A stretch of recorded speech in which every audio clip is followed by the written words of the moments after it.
मैं बाहर आंगन में सो रहा था। ठंड का मौसम था, इसलिए आंगन में मुझे बहुत ज़्यादा ठंड लग रही थी। मेरी भाभी आई और मुझे देखकर बोली, बाहर बहुत ठंड है, तू ऐसा कर, राखी के पास चला जा, उसके पास जाकर लेट जा। आपको बता नहीं सकता कि मैं कितना ज़्यादा खुश हुआ। वह लेटी हुई थी और साइड में मैं जाकर लेट गया। जैसे ही आधी रात हुई, मैंने उसके शुरू कर दिया। वह भी जाग रही थी, लेकिन वह कुछ नहीं बोली। बस फिर क्या था। मेरी भाभी की छोटी बहन बहुत खूबसूरत थी, लेकिन शर्मा की वजह से मैं उन्हें नहीं बता सकता था। दोस्तों, हम कहानी पर चलते हैं। दोस्तों, हमारे घर में मेरे मम्मी पापा, मेरे भाई भाभी और उनकी 3 साल की एक बेटी सिमरन रहते हैं। एक दिन दोपहर को हम सब लोग खाना खा रहे थे। तब भाभी ने मुझे कहा कि सिमरन का बर्थडे है, इसलिए मेरी छोटी बहन राखी आ रही है।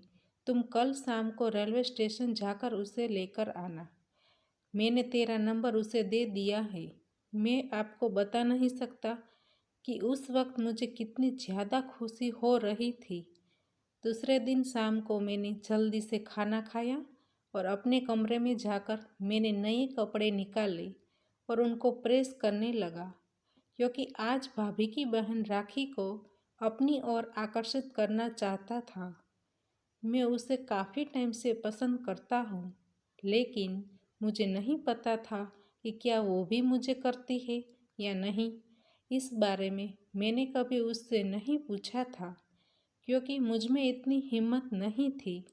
मैं बहुत बेसब्री से उनके फ़ोन का इंतज़ार कर रहा था। फिर मैं अपने सपनों में खो गया। खैर, फिर थोड़ी देर बाद मैंने अपने कपड़े प्रेस किए। फिर मैं नहाने के लिए चला गया। इतनी ज़्यादा मुझे चाह थी कि आज मैं पहली बार अपना फ़ोन बाथरूम में साथ ले गया। फिर मैं जल्दी से नहाकर अपने कपड़े पहन लिए और एक अच्छा सा परफ्यूम लगाया, जो मैंने पहले कभी यूज़ नहीं किया था। अब मैं उसे बहुत ज़्यादा मिस करने लगा था।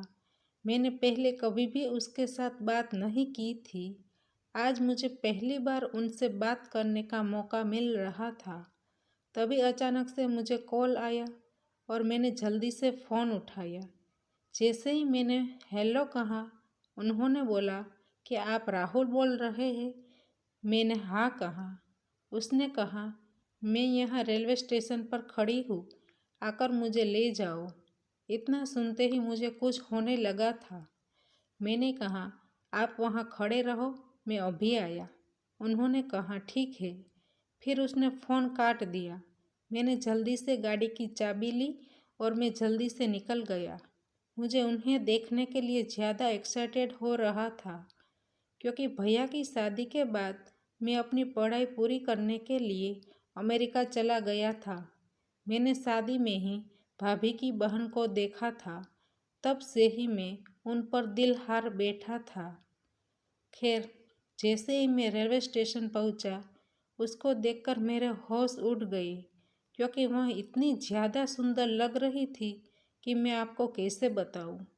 उसने ब्लैक कलर का सूट पहना हुआ था और वह दूध जैसी गोरी लग रही थी।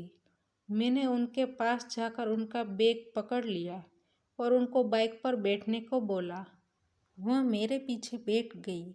मैं जानबूझकर बार बार ब्रेक मार रहा था ताकि वह मुझसे टकराई, क्योंकि मैं वैसे तो उन्हें छू नहीं सकता था। शायद उसने इस बात को महसूस कर लिया था। मैं बाइक के शीशे में से बार बार उनको देख रहा था। शायद उसने इस बात को भी महसूस कर लिया था। इसी तरह हम घर पहुंच गए। भाभी अपनी बहन को देखकर बहुत खुश हो गई और दोनों एक दूसरे के गले लग गई। सिमरन भी अपनी मौसी को देखकर बहुत खुश हो गई थी। दूसरे दिन सिमरन का बर्थडे था। घर में तैयारियां चल रही थी। रिश्तेदारों को भी बुलाया था। खैर, रात के 1 बजे पार्टी खत्म हो गई। सभी को सोने की अलग व्यवस्था कर दी गई थी। रोज सिमरन रात को मेरे साथ सोती थी और उसको भी आदत हो गई थी मेरे साथ सोने की।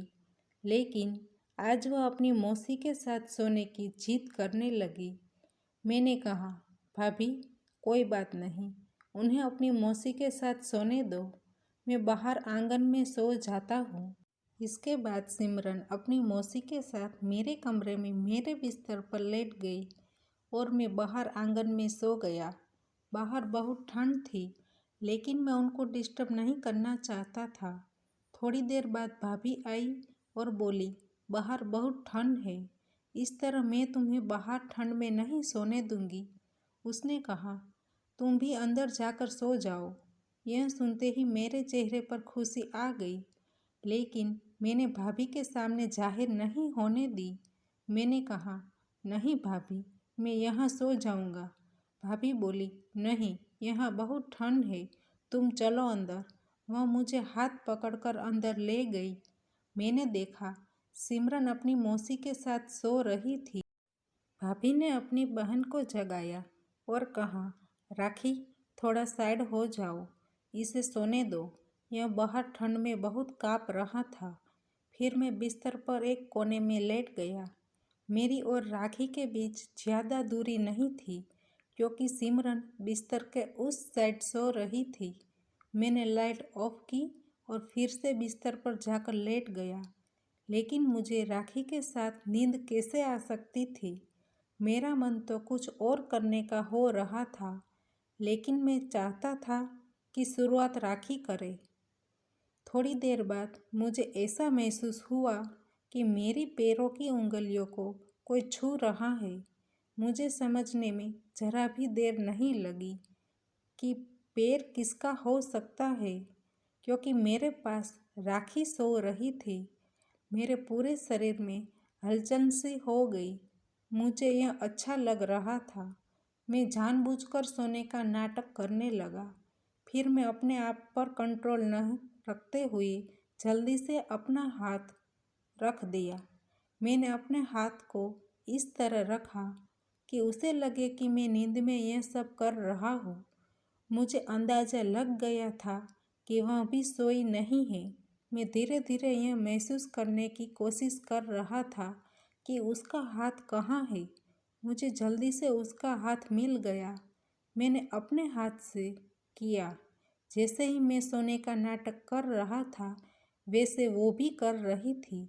फिर उसने मुझको लगा दिया। मैं बता नहीं सकता कि उस समय मैंने अपने जज्बातों पर काबू कैसे पाया। आखिरकार वो भी अपने जज्बातों पर काबू न कर सकी और वो हरकत कर बैठी, जिससे मैं भी अपना होश खो बैठा। फिर राखी ने मुझे सुकून दिया, जिसका मुझे इंतज़ार था। हम दोनों बहुत खुश थे। उसके बाद वह 15 दिन रुकी और फिर वह अपने घर चली गई। 15 दिनों में हमने बहुत मस्ती की।